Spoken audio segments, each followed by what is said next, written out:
Coaching இன்ஸ்டிடியூட்ஸோட Mach paper solve பண்றதுக்கு முன்னாடி இந்த ஸ்டெப்பை ஃபர்ஸ்ட் பண்ணுங்க. நான் இப்போ யூபிஎஸ்சி எக்ஸாமுக்கு ப்ரிப்பேர் பண்ணா ப்ரீவியஸ் இயர் கொஸ்டின் பேப்பர்ஸை எடுத்து நான் அனலைஸ் பண்ணுவேன். ஒவ்வொரு கொஸ்டின்ஸையும் நான் கோ த்ரூ பண்ணுவேன். செகண்ட்லி யூபிஎஸ்சி சிவில் சர்வீசஸ் எக்ஸாமோட பேப்பர்ஸை கோ த்ரூ பண்ணும் போதே சைமல்டேனியஸ்லி யூபிஎஸ்சி சிஏபிஎஃப் சிடிஎஸ் இந்த மாதிரி எக்ஸாம்ஸோட கொஸ்டின் பேப்பர்ஸை நான் கோ த்ரூ பண்ணுவேன். பிகாஸ் ஆர்ம்டு ஃபோர்ஸஸ் டிஃபென்ஸ் எக்ஸாமினேஷனையும் யூபிஎஸ்சி தான் கண்டக்ட் பண்றாங்க. இந்த எக்ஸாம்ஸ்ல வரக்கூடிய கொஸ்டின்ஸ் வந்து நம்ம சிவில் சர்வீஸ்ல ரெஃப்ளெக்ட் ஆகும். யூபிஎஸ்சி அஃபிஷியல் கொஸ்டின் பேப்பர்ஸை கம்ப்ளீட் பண்ணதுக்கு அப்புறம் நான் ஒரு கோச்சிங் இன்ஸ்டிடியூட்டை பிக் பண்ணி அவங்க வந்து 25 to 30 டெஸ்ட் வைப்பாங்க.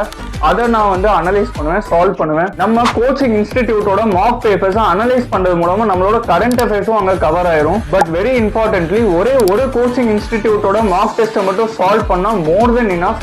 மல்டிபிள் கோச்சிங் அகாடமிஸோட கொஸ்டின்ஸை சால்வ் பண்ணணும்னு நெசசிட்டி கிடையாது. இந்த வீடியோவை இப்பயே சேவ் பண்ணி வச்சுக்கோங்க. உங்க ஃப்ரெண்ட்ஸ்க்கும் இந்த வீடியோ ஷேர் பண்ணுங்க.